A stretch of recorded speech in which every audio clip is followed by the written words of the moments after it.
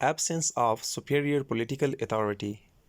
According to this group, in municipal law, a determinate superior authority compels the citizens to follow the law.